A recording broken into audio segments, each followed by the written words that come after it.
do keep your videos on if you can. And secondly, just to let everybody know, this discussion is being recorded and live streamed to our YouTube account. It is now our pleasure to hand over to Ian Gibbons, the CEO of UK-ABC. Ian has been working with Southeast Asia for many years, previously as the Consul General in Ho Chi Minh City and as the Vietnam Country Director for DIT, and now as the CEO for the UK-ASEAN Business Council. Ian, over to you in London.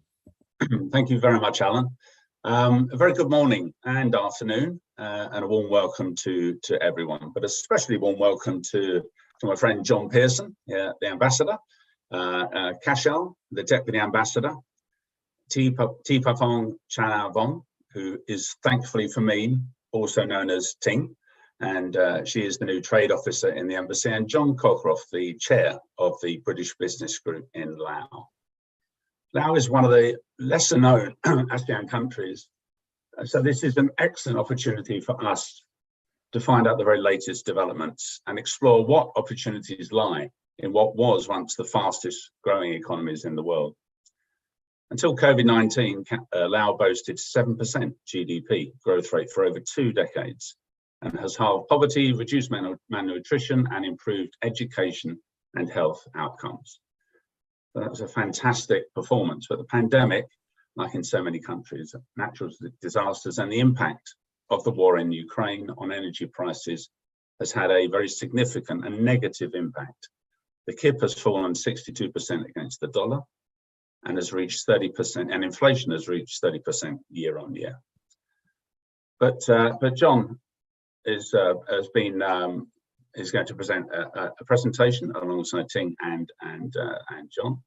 And then we can get into a long and deeper discussion with all of you who have very kindly joined the Zoom call this morning. Now, John, I know you've been in post for about 3 years now, so I think you're well placed to share your observations with us. I know your positive outlook is always one to be encouraged, and being an Aston Villa supporter always requires a great deal of optimism. So without further ado, less on the latter, but more on the former, if you don't mind, your outlook for the future. Thank you, John. Thank you, Ian, for that, and also for introducing football into the conversation, which actually is one of our soft power successes in Laos. You can't go around the streets of Vientiane without seeing people on a motorbike wearing a Liverpool shirt. So it is a good example of how the UK is penetrating even parts of Southeast Asia like Laos. So I'll speak quite briefly. I'll try not to do much more than about 5 minutes or so. I'll try and just give an overview of what we do as an embassy and the situation that Laos faces as a country at the moment. And then we can move on to sort of more specific trade-focused questions. So Veronica, if you could put up the first slide, please. Thank you very much. So in Vientiane, our embassy has been reopened for about 10 years. Since 2012. For a while it was covered out of Bangkok, but in 2012 the British government decided it wanted an embassy in all of the ASEAN countries. So we have since then been developing relations with Laos in quite a number of areas. We're one of the smaller British embassies in this part of the world. Myself and Kashal are the only 2 members of staff from London, but we do have a team of about 12 people in our office, including some very energetic and very good people, local staff members. So I think we do achieve quite a lot, and we're pleased with what we're doing with the Lao government and local organisations. Ting has joined us as a resource working on trade. She's been with us since May, and it's the first time in those 10 years we've had a trade specialist. So I think that's why it's a really good time to be having this webinar, because we're really trying to now push out the opportunities for British companies to come to Laos. Most of our work is generally focused on the development area. You'd expect that. You can see from that slide that Laos is not a rich country with a GDP of only about $2,500 per capita. So we have done lots of work traditionally on clearing the country of unexploded bombs. During the Vietnam War, Laos became the most heavily bombed country per capita when the US forces were trying to bomb the Vietnamese. We also do quite a lot of work around health. We've got quite a big flagship program on antimicrobial resistance, which basically is about how well antibiotics work, both in human health and animal health. And we also help the Lao government a lot in their COVID response and gave a lot of vaccines to help them with that.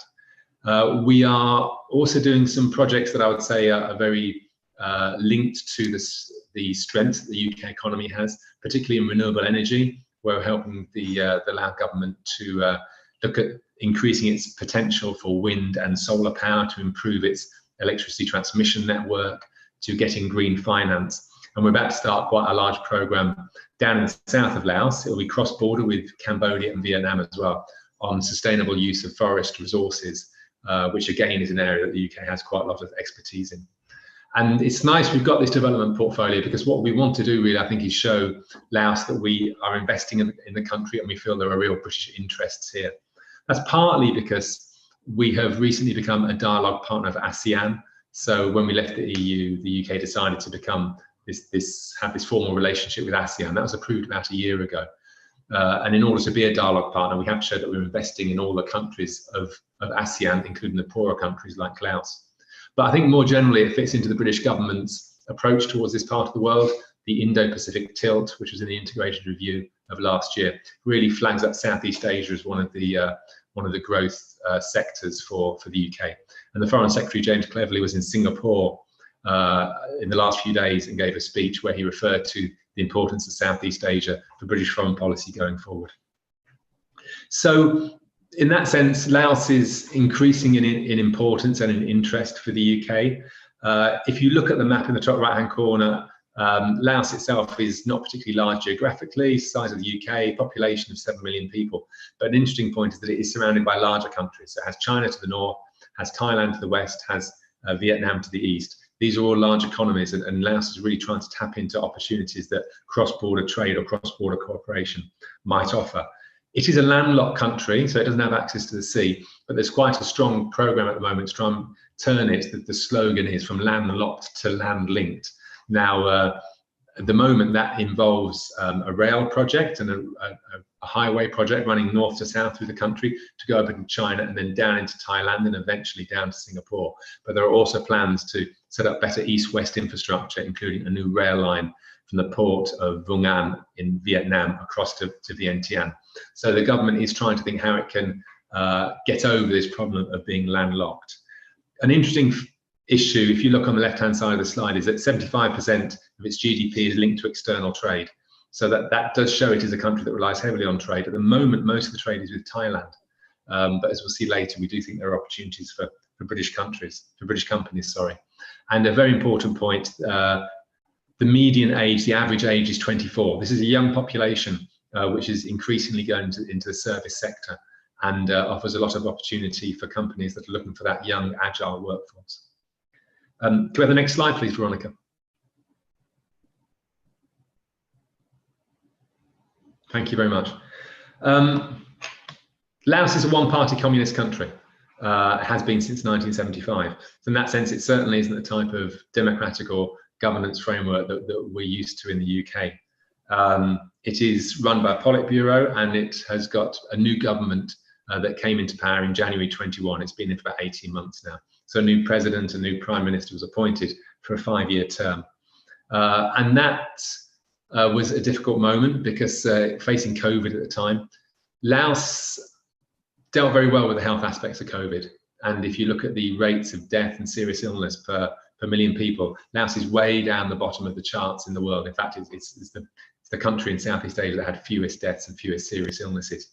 So it managed COVID very well, but that was because it basically shut itself off from the world for 2 years. Borders were closed for 2 years. There were no commercial flights for 2 years. So it basically locked itself away until it could start to get the vaccines in. So that worked well in the health sense, but it didn't work so well in an economic sense, in that it was cut off from quite a lot of trade, also cut off from tourism, which was 12% of the economy. So it's lost out on 2 years of tourism revenue. So that was a problem that the Laos government had to deal with. And on top of that was the Russian invasion of Ukraine in February this year, which, as we know, has increased energy prices, has increased food prices, has put a lot of stress on the world's economy in many countries. So the last few months have been very difficult economically for Laos. As Ian mentioned, the kip has depreciated a lot against the dollar over the last 6 months or so. Inflation has touched 30% per annum in recent months. We had about 6 weeks of severe fuel shortages at the petrol stations here, long queues for petrol. And Laos is facing increasing concerns over its debt. About over 50% of its debt is owed to China, so that there is a geopolitical aspect to that as well. So there are economic issues that Laos is trying to tackle. But I would say things seem to have stabilized in the last few months. Firstly, the country is reopened, so we've got tourists coming back in, which means that lots of Lao businesses, especially small informal businesses, are now starting to get some income coming in, so that's good. We are seeing that the fuel problems for now have been overcome. And also we are seeing that there's been a bit of a return to confidence. So it's not straightforward. It certainly is not over. We know that the debt issue is a challenge still, and we believe that our government is negotiating with the Chinese government over that. But as of now, we hope there are signs that things will move forward in a more positive fashion. And we do think there are opportunities for British companies here. We've really got some very good examples of companies like Prudential, Jaguar Land Rover, Intercontinental Hotels Group, some of the consultancies who are here and doing well in Laos. But I'll stop there because we've got John Cockcroft from the British Business Group who can talk a bit about those opportunities. Veronica, if you could put up the next slide, please. Thank you.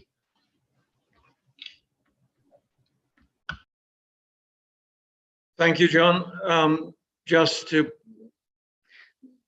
state my own background in business, I'm a civil engineer by discipline and have worked in Laos in the hydropower industry here for the last 12 years. I've spent over 50 years in the construction industry delivering major infrastructure projects.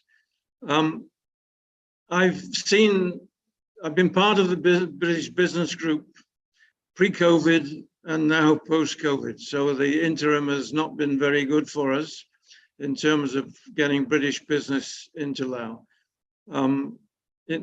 John has mentioned some of the companies who are established here as significant British businesses already. He hasn't mentioned Lao Tobacco, but there is one other. And of course, education is a very strong and good tie with the UK for the universities and for schools. In infrastructure and energy in particular, in my hydropower business, WESO is a company who has established itself in this country and Malaysia too. Unilever for food and drink, and John has mentioned the other significant companies. Those sectors which are actually represented by British nationals in Laos include clothing and fashion and construction, the environment, infrastructure, mining, textiles, and of course tourism, as John mentioned.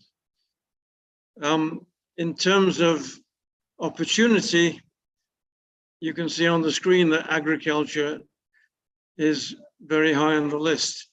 There's plenty of rain and plenty of sunshine in Laos in seasonal situations. Tourism surely is the opportunity.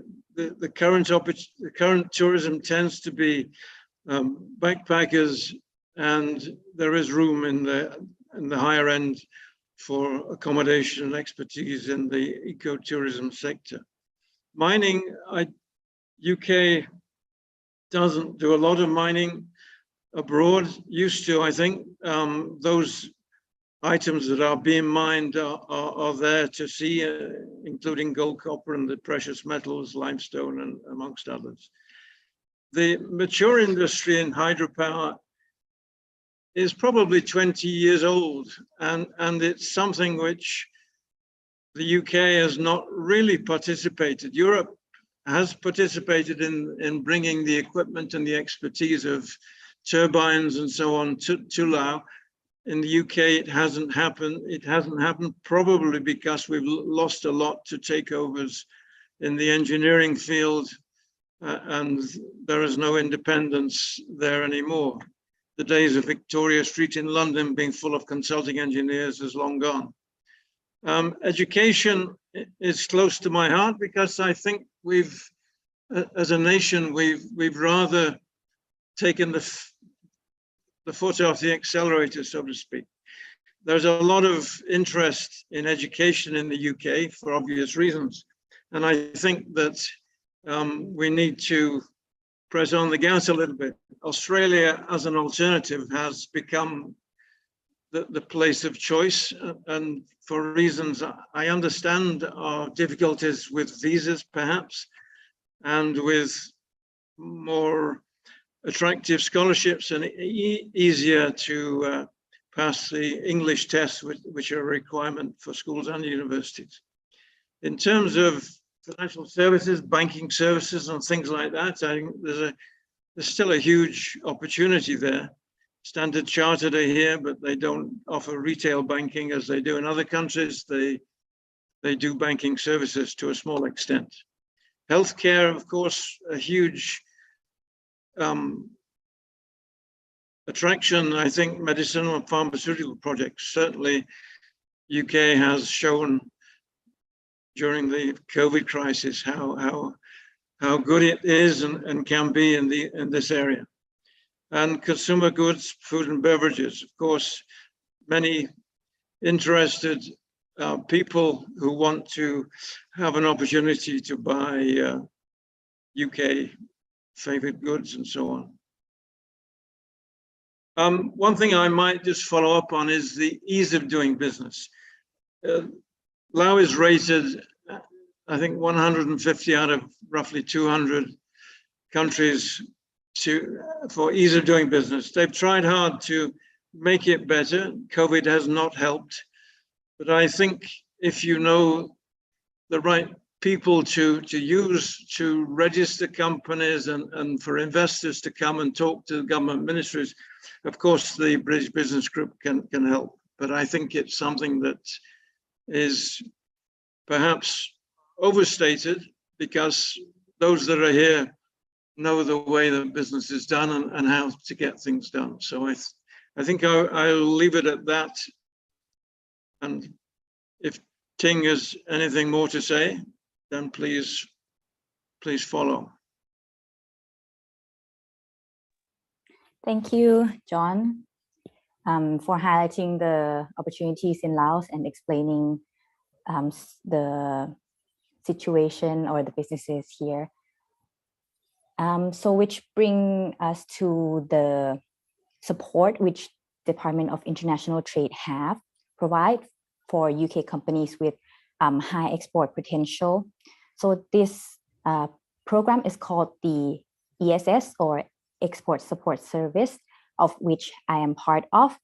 So since April 2022, so earlier this year, this program was launched for Asia Pacific, which covers 13 markets, Laos being one of them. And the services that we provide include one-on-one consultation for UK businesses to understand local market and give preliminary advice, and also the possibility of B2B introductions if that is feasible.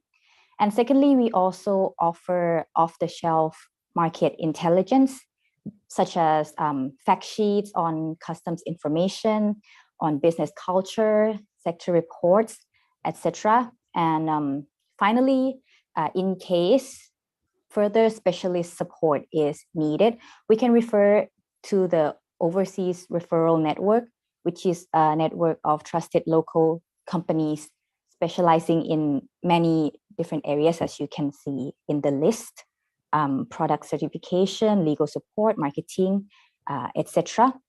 So if you're interested in using the ESS service, you can contact this email address, exportsupport.apac@fcdo.gov.uk, and we're here to help you with that. So Veronica, can you help me with the next slide? So now I would like to talk about the inquiries that we've had in the past 3 months. So the most popular inquiry that we've had is in healthcare, being companies with medical and lab equipment looking for local distributors to distribute their quality product. We've also had inquiries in manufacturing space, in technology. For example, Partech is the wastewater management technology that's interested in the market here, as well as education, consumer food and beverage, and also professional services. So as the ambassador mentioned, that Laos would like to be a land-linked country with the railway opportunities. So one parallel to that is an inquiry that we've had on the Transport Design International, which is a company specializes in rail technology. So that that shows that we're on track, and that we're happy to provide the support. So all in all, if you have any ambitions in Laos or in the APAC region, you can please reach out to us via the email that I mentioned earlier. And thank you. Thank you. That's all from my part.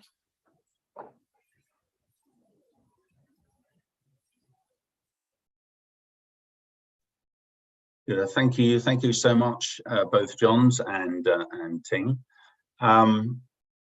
I'm sure there are many questions that people on the line wish to ask. Can I just say, in time-honored Zoom fashion, can you raise your virtual hand when you want to do that, and I'll make sure that I pick them up. So I can see that Peter Bainan is ready to ask a question. If I can just use Chair's prerogative, Peter, just to nip in before you and just ask John Pearson a question to kick things off, and then I'll come to you, if that's okay. So John, I suppose the key question for me, if you don't mind, is a simple one to kick off with. So I think Laos owes much of its debt to China. How linked is all of that, and how beholden is Laos to China? And is it fair, is it wrong to say that could Laos be another Sri Lanka in that respect? So if I'll give you that one as a starter for 10, just to get us going, if you would. Yeah, sure. And yes, question that a lot of people ask. So we don't have exact figures on the total size of the Lao debt, or how much is owed to which place. But estimates are it's about 50% owed to China.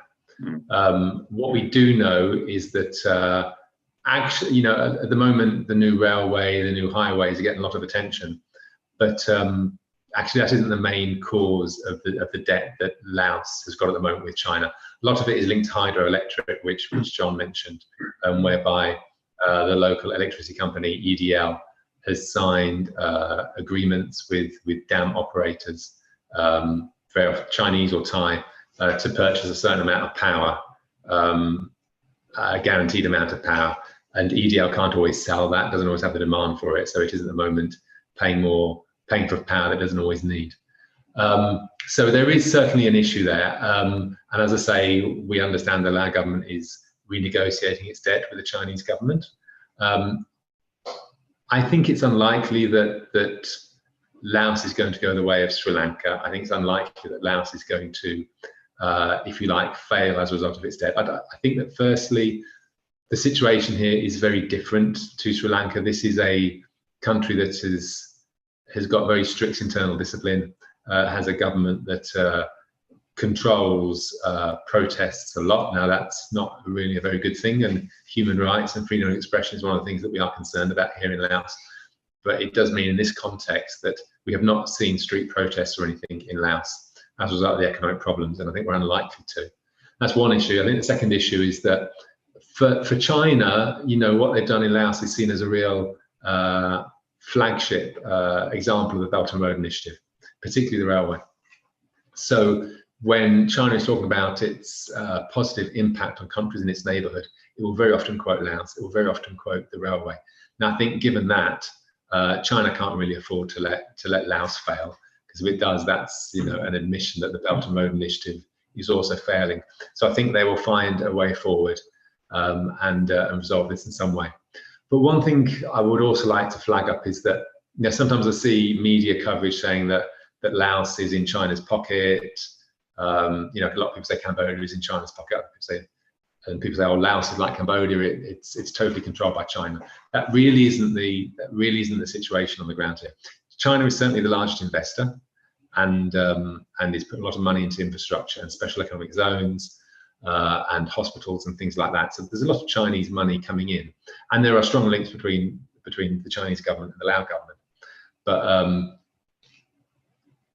when you look at the political relationship that Laos has got with countries in the region, its political relationship with Vietnam is stronger than it is with China, for example.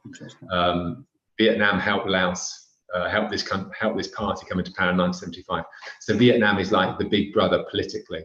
That's where the strongest political relations are. And in military sense, Laos is much closer to Vietnam than it is to China, for example. But on a day-to-day basis, this country actually is heavily influenced by Thailand. You know, culture, language, trade. Thailand is by far the dominant influence. And if you look at the sort of companies that might come into Laos, I say companies that are doing well in Thailand would be obvious candidates, just because the operating environment, or the culture, the language are very, very similar to Thailand. So yeah, just to flag up that despite what some media reports say, Laos is not really in the pocket of China. It says it wants to be friends to all. It sort of balances up its relations between China, Vietnam and Thailand. And in many ways, Vietnam and Thailand have got more influence. Thank you very much, John. I think it's really good to get the context there.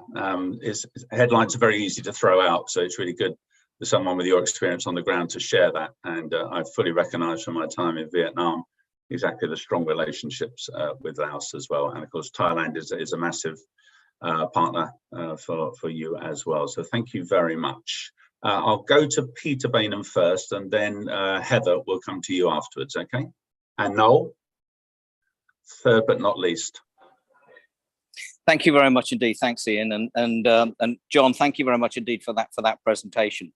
Just to give you some background, I'm the country chairman for Jardine Matheson in Myanmar, Cambodia, and I have an oversight for Laos. And I've been to Laos on a number of occasions over the previous years, and met your predecessor most recently. Obviously, for the recent COVID period, that's precluded any visitation to Laos. But I'm pleased to say that I'm actually coming to Laos very early next month, because we as Jardine Matheson, we're opening our first business formally in Laos on the 2nd or the 3rd of February. 3rd of November. So definitely we see the opportunities, the business opportunities in Laos. Basically, I think that we as Jardine see the regional opportunities that we see together, the linkages that Laos has, not only with the big brother on the north, but also the Vietnam, also with Cambodia, and also with Thailand, and of course with Myanmar as well. And the importance of the Mekong River, which obviously runs through the center of Laos, is critical to all that's going on. So I guess my question really, and for your view, is what has been the influence to date of the linkage of the rail line with China and with Kunming, and what do you see the future of that? Because currently you're then not linking directly up with Thailand, because there's a dry port just over the Friendship Bridge where you need to transfer containers, because the rail gauge in Thailand is different from that in China and now in Laos. So just to see what your view is for the future of the development, together with the railway and together with regionally, to see what your view is for the expansion and the interconnectivity with the rest of ASEAN. And I'm looking forward to hopefully seeing you in the next month. Yeah, thanks, Pete. That's really good news. And the first thing I'd say is, if there's anything we can do to help with arrangements for early November, just let us know. You know, if we can help with, you know, contacts with the government, I mean, it sounds like you haven't got it all set up, but if there's anything you can do there, particularly if we can help with comms, if there's anything, you know, around your business you'd like us to help promote, we can use embassy comms channels for that. So just let us know if we can be of any assistance. Unfortunately, John, just so you're aware, this is actually an American franchise that we're opening up, so it isn't British. But I don't think I need to say any more. You probably know exactly what business we're going to be opening up in Laos. Okay, all right. Well, anyway, I hope that goes well. So in terms of the train line, it's been open since last December, so that's, you know, getting on for 10 months or so now, a bit more than that. The passenger services in Laos are generally going well. The trains are full. Lots of people using it, Lao people using it to get around the country. You know, what used to be a sort of a 2-day journey up to the Chinese border at Boten, you can now do it in less than 4 hours. So, you know, we, Casho and I, have seen people from the north of Laos coming down on the train with enormous big plastic bags full of the clothes that they've weaved in northern Laos to go and sell it in Vientiane. So we can see this is having a real impact on people. So that is good. Lots of Thai tourists are using the train. They're coming over from Thailand, picking up the train in Vientiane, going up north. So in that sense, you get a feeling that it's bustling. There are issues they need to iron out. The ticketing system isn't very good. The security system needs to be improved, but hopefully they'll get there. So that, in that sense, it seems to be pretty positive. But there are a couple of provisos here. One proviso is that, and this is the big one. At the moment, there are no trains running between Laos and China because China has still got its borders shut because of zero COVID. Yeah. So the Chinese borders stop, come back down, and likewise on the Chinese side, the trains going from Kunming down to Boten and stopping and going back again. So we haven't got the Lao-China link at the moment. Let's see what happens in the coming months, but we'll need China to open up before that starts to operate properly. Secondly, you know, the trains are full, but there aren't that many trains a day. There's about 6 trains a day running on the Lao length of the line. There are more on the Chinese length. So they need more people coming in to increase those numbers. If the border with China opens, they'll probably have that, and the numbers of trains will go up, but we still have to see that.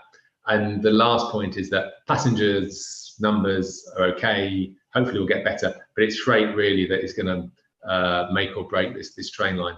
And they are investing in that, but there's still development work to be done at the dry port at Tamaleng, as you said. And really, at the moment, that line is stopping there. There are these plans for it to go into Thailand, but as far as I understand, that has not been signed off yet. I mean, the longer term vision is that you'll have a north-south rail line, and then you'll have an east, as I mentioned earlier, an east, I think I mentioned an east-west train line coming from Vietnam across, and then you will have it better linked up. But a key issue that a lot of people say is that Laos, as a country, needs to make sure that it's making the most of this opportunity, that it's got the services up near the train line and near the major cities. I would say it hasn't done that yet. It still needs to work on it. No, I have to say, John, I think the long-term future looks bright for Laos, and I think, as you rightly said, it's now rather than landlocked, it's land-linked, and I think this is a major positive for Laos in the short to medium and long term. So I think we are very bullish about the prospects for Laos, and so the stability of the government environment is actually a big tick in the box to do business in Laos, and the interconnectivity it will then have regionally, I think, is only positive. And the other thing which I think one ought to just make is that China's view of Laos is probably also, in terms of its vision of the water that you have and the agricultural capability and food security for China, looks at the gardens in Southeast Asia, of which Laos is definitely one of them. Yeah, and just to briefly come back on that point, Pete, I think you're right. There's a lot of Chinese investment into agriculture here. Banana plantations, rubber plantations, cattle ranches, and a lot of this is to be exported up to China. There are issues with that. The health and safety standards aren't good. Sure. There's a lot of concern in Laos that they're using toxic pesticides, and at the moment there's a bit of reluctance to buy Chinese bananas as opposed to Lao bananas because they're not sure exactly how they've been grown. But hopefully that will improve, and yes, China's certainly looking at that. Okay, thank you, John. Thank you, Peter. Thank you, as also John. Can we go to Heather? Now, please. Thank you. So sorry I was late joining, but what I would like to just say, it's an opportunity on here to say thank you to the ambassador, because the ambassador helped us and supported us when we were bringing some more workers in from Laos into Thailand. And we had quite we had pre-COVID, we had nearly 3,000, but then we went down to about 700 during and after COVID, but we're now up to about 2,000 again. So thank you, Ambassador, for your help and support. And we are continuing to bring in workers from Laos, which I think is what I feel. It helps Laos, but it also helps our business and helps Thailand as well, because in Thailand there's a major shortage of labour. But I would just ask one question. We bring in non-skilled labour that work with us on the housekeeping side, whether it's male or female, and they are great in Thailand because they are young, they're ambitious, they look good, they speak the language, so they're really good and help us. But just ask, what is the skill set? What other skilled workers would you recommend for us to look at from Laos? Because one of the areas that we also have is engineering and technicians. Is this an area that would be good to bring people in from Laos? Hi Heather, it's nice to see you in person after those emails we exchanged. I'm glad we could help in some small way. I mean, I know you did the vast majority of the work, but hopefully, our contacts with the government here helped in some way. And I'm pleased, really, that things have got better. And I think your point links nicely to what I was saying earlier about the strong links between Laos and Thailand. It really does feel a lot of the time that Laos is looking towards Thailand, and historically, that's the way that the country has gone. It's been a part of Thailand and then split up from it over the last few centuries.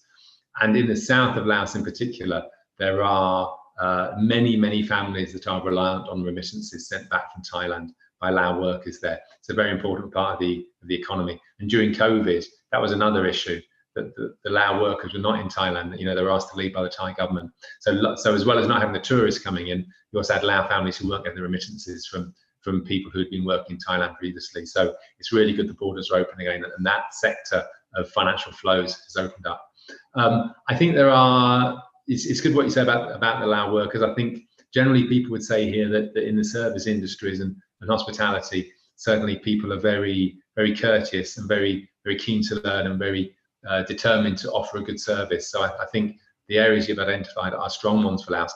But in terms of engineering, I'm going to pass it over to John Cockcroft, if I might, because John knows a lot more about that than me. And in fact, he mentioned Wesso, who a British company that has been training quite a few Lao engineers in recent years. So John, I think you'll have views on that.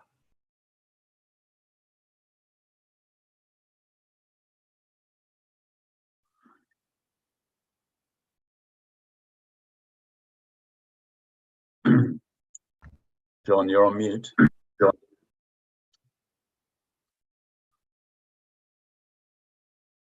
Okay. I said, as someone who's just lost his housekeeper to Thailand, I'm a little bit biased, perhaps, in respect of whether I want to see more people leaving Laos for Thailand. On the engineering side, I'm sure the remittances are very valuable to Lao families, and absolutely, if there's no work here for them, then, or better paid work in Thailand, the attraction is quite obvious. In terms of engineering, any Lao person who is trained to do jobs in Laos will be retained. The problem has always been they're not paid enough, and I think that there is a tradition whereby the Lao is seen as a cheap labor force, and therefore that there is a tendency for both salaries with young engineers and for technical staff and labor, welders, for example, engineering, electricians, they're always underpaid, and therefore the attraction in Thailand is obvious. But if business comes to Laos and the wages do go up, and there are other circumstances affecting wage levels, of course, then this may be a trickle back to people staying in Laos and working in Laos. But there is no demand, or not much demand, for technical staff in Laos, and the negative side is that the wages are kept low, and the attraction to go abroad is obvious.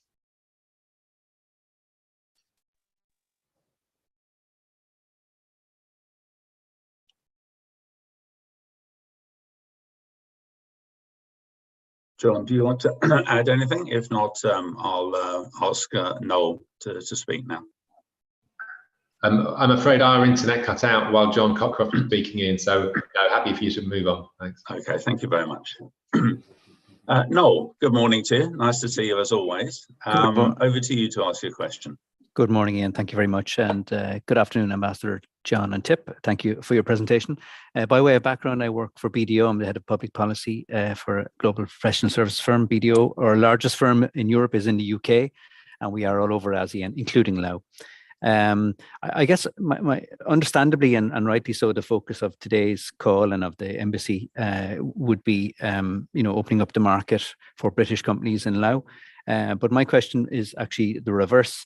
In terms of burnishing and nurturing bilateral trade relations, are there any Lao companies that have the capacity or the aspirations to accessing the UK market or investing in the UK? I appreciate they will be small and much smaller than UK companies going the other way, but in the context of bilateral trade relations and reciprocity, I'm wondering, are there any UK companies that can come this way? Thank you.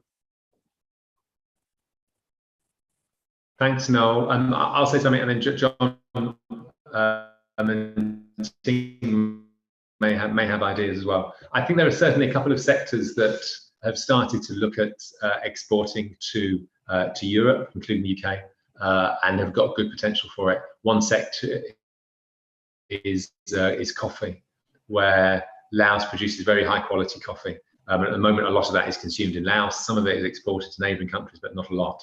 But this is it is high quality Lao. There's an article today actually about Lao coffee winning an international award. It's produced up in the mountains of Laos. So that is an area that a product that quite a few people talk about as having potential for export, and there are certainly some Lao companies that are looking at the export market. And the second area I'd say is probably textiles, where again Laos is it won't be producing a lot of cheap textiles like other countries in the region, but high quality hand-produced textiles are already being exported from some workshops in Laos. There are examples of them going to very high-end purchasers in North America in particular and Europe for interior design, for clothes, or all those sort of things. So I think that's another sector that's got a lot of potential. But yeah, John Cockcroft and Ting may have also other ideas. John, I think you summed it up. I have nothing more to add, really. So I was going to mention also, as being the textile of choice, that some of our members of the BBGL have already started to do business in that respect. So just one point to add from me, in addition to textile, garment, clothing, and coffee. As John mentioned, we are more focused on agriculture now. So the export of agricultural products or packaged manufactured agricultural products could be the space where the bilateral trade on the other side so might happen, or in talks with the Lao National Chamber of Commerce. That's been one of the areas of interest.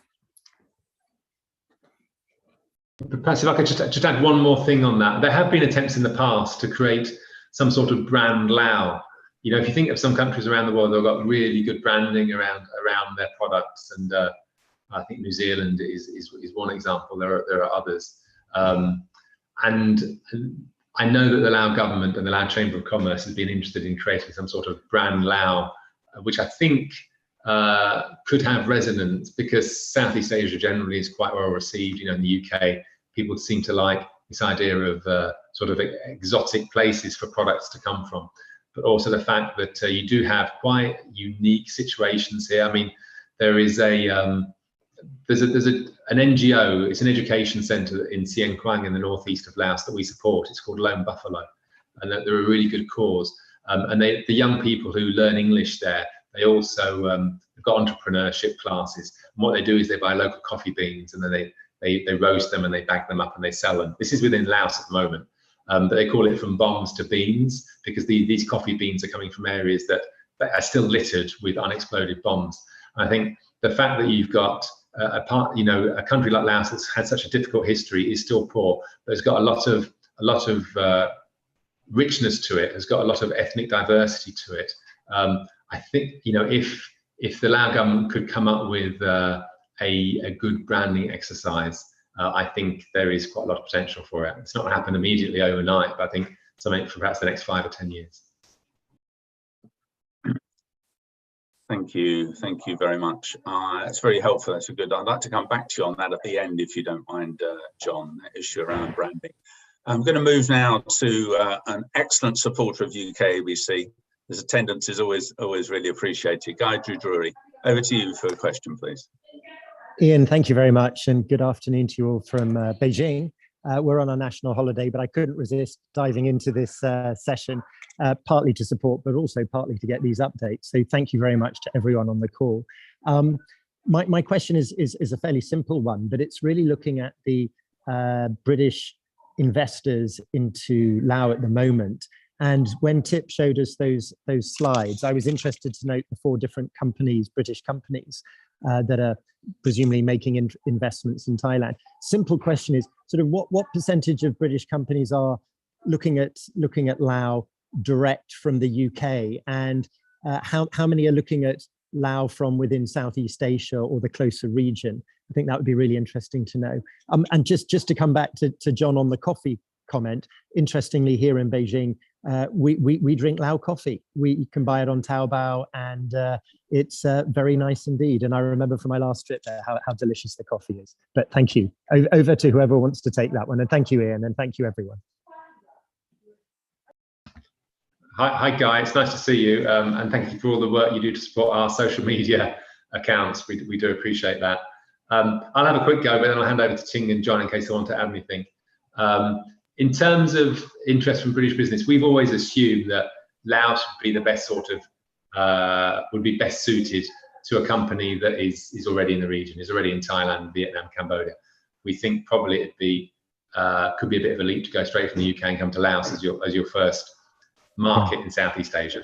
I would say that, you know, Ting has been doing her work for about 5 months now, so it's still quite early days for us. So I guess over a longer period of time, we'll get more of a pattern developing. But Ting, I don't know, so far of the companies that have been in touch with you, how many of them are already in the region?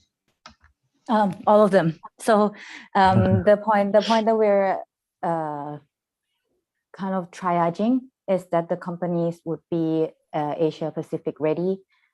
So all of them have some presence in the region and are familiar, if not in Southeast Asia, then in the wider Asia Pacific region.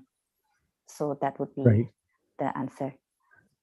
Thank you. Thanks very much.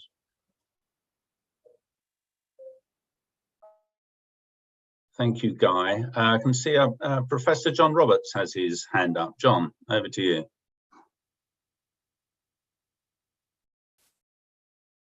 You're on mute, John.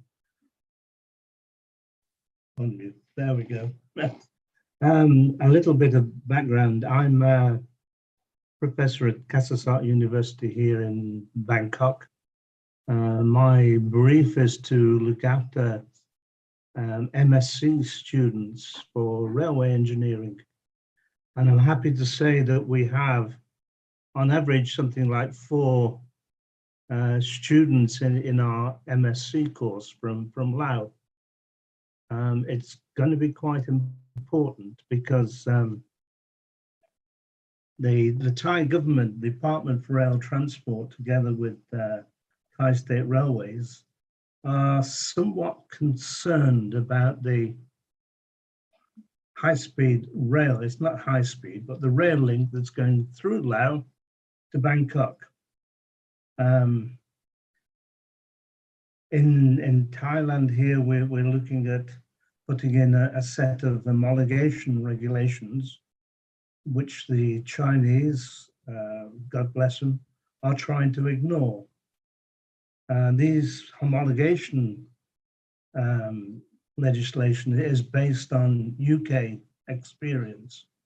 I'm not pushing that. It was the choice of the Department for Rail Transport. So we have rail engineers in Laos who are quite familiar with that work. So when they continue the rail line from Laos down to outside Bangkok, it's actually going to the port, they will have to the Chinese will have to abide by British regulations, which are being adopted by the Department for Rail Transport. So we need, in terms of the support that we can give from CASASART to engineers in Laos, to, if you like, give them more experience of what they need to do for this railway line, then, you know, I'm willing to take on that responsibility to make sure that they're aware of what is needed. So it's a case of I will help, and the university will help. So I'm just slightly off piste, if you like, but a little statement about the railway.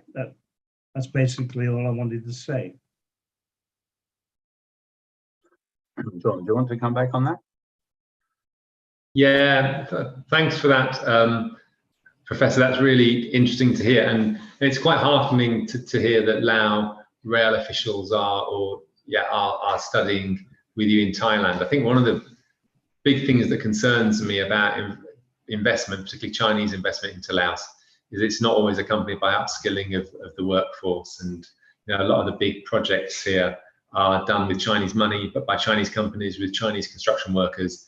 You know, I ride my bike around Vientiane in the morning and go past construction sites, and Mandarin is the language being spoken, and all the safety signs are in Chinese. So I think there is a risk that with all this investment, it won't be used to increase the skills of the labour force, which I think will be a lost opportunity. So it is good to hear that Lao technicians are taking part in that course, because it is needed overall. And I mean, and just to say, I think the UK can do a really good job in this area. You know, British companies, British organisations here have got a good track record of really trying to develop the local labour. John Cockcroft mentioned Wesso, this company that, you know, works on some of the big hydroelectric dams, and they've trained lots of Lao workers in engineering, which is really good. And even going more widely, I talked about our development projects at the start, and organisations like MAG and Halo Trust that are clearing unexploded bombs. That, you know, they're big employers, they're NGOs, but they're big employers, and they're really looking to employ a lot of Lao people. We've got a very small expat force, employ a lot of Lao people, bring them up through the management, give them skills. And they're very good, in particular, putting women into senior roles, ethnic minorities, people with disabilities. So one of the really nice things about the UK presence in Laos is that I think we set a very good example in terms of labour practices and how we can help the Lao labour force overall increase its overall capacity. Yes, right. We need to be quite careful about that. I'm not anti-Chinese. I work with them every day, but the feeling we have here is that the Chinese are saying, with this railway that we're putting through Laos into Thailand, we're doing the investment, therefore we supply everything for this railway. And the Department for Rail Transport here in Thailand is saying, no, that's incorrect. We will dictate where you get your rolling stock from for example. And you know, the chances are the rolling stock that Thailand are going to choose is not from the UK, maybe from Spain. Oh, you know, at the moment, Thailand is a little bit, how shall we say, on edge with the relationship with China on this project. But don't get me wrong, it will happen. But the Chinese might be surprised with what Thailand actually does with the railway once it's installed. Okay, John, thank you. I think we've only literally got 3 minutes left, so I think we do need to have. Oh, sorry about that. Okay, no problem. Thanks very much. John, so literally we've got 3 or 4 minutes left, so I'm going to take the chair's prerogative to ask you a final question, if I may, and if you could be quite brief in your response, and then I'll quickly sum up. So I think it's fair to say that Laos's economic expansion has been at some cost to its natural environment and growing deforestation, etc. What's Laos doing to protect its natural resources, John? So I think that's fair. You could argue that a lot of the investment here has not been has not taken account of the sustainability aspects as much as it could have done. But actually, Laos is still not in a bad position. It's still in a much better position than most countries of Southeast Asia. If you look at its climate change commitments, it has a commitment to reach net zero emissions by 2050, which it was the first ASEAN country to do that. It has got a couple of proposals for coal-fired power plants. There's one at the moment. There's a couple of proposals for new ones. I'm not sure they'll get financing. I'm not sure they'll go ahead. And instead, there's a lot of activity looking at new wind and new solar. And they have a commitment to have forestry cover 70% of the country by 2030. So 70% of Laos being forested. So yes, there are issues with deforestation, but they're not on the scale of other countries. They're trying to increase the forestry cover. And there are opportunities there, you know, in terms of ecotourism. Laos is still a fairly unsport country, and as John Cockcroft mentioned earlier, that's a good sector for high-end tourism, I think. Thank you, John. I think, and just a sort of brief segue into that. So Laos is chair of ASEAN in 2024. So do you think sustainability will loom large in its chairmanship? Yeah, I think it has to. I think all these events these days, you look at the climate crisis that's happening, temperatures of 41 degrees in China in the last couple of days, you know, it will be. And Laos has got a good record to tell. Thank you so much. So I think it's an excellent way to end there, John. We've literally got 90 seconds left. I'll just quickly sum up, if I may. So I think, again, thank you so much, John and Cashel and the other John and Ting. It's been really helpful to get a focus on one of the smaller economies on our roundtable this morning.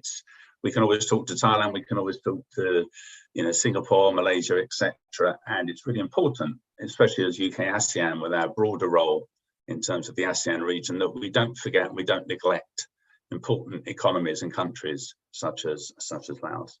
And I think you, John, there as ambassador, you've given a fantastic summary of the strengths and the opportunities, and not shied away from some of the weaknesses that need to be addressed. So thank you very much for that. I mean, but my takeaway is that, you know, it is a country that has opportunities to explore. It's fantastic that you've got good UK presence with Jaguar Land Rover opening up. You know, they don't open up if there's no market, and they obviously believe in the future for Laos. So that's brilliant. But importantly, I think underpinning that with healthcare and education, food and beverage, professional services, that's a really good broad sway of important sectors that are the actual drivers, I think, for future economic growth. You know, they all contribute, so it's no point just having one or two of those. So clearly the opportunities are there. The fact that you have Ting there now as a trade officer supporting you and Cashel, I think again is testimony to the future. So thank you very much for sharing with us. Thank you everyone for taking the time to join. It's good to see some familiar faces, but it's also good to meet some new ones. So I think on behalf of all of us here at UK-ABC, thank you, John, for hosting at your end, and thank you, colleagues, for joining, and wish you a great day ahead. Thanks very much. Thanks, Thank Ian. Thank you. Thank you. Bye-bye. Thanks, everybody. Bye-bye. Goodbye. Thank you. Thank you. Thank you.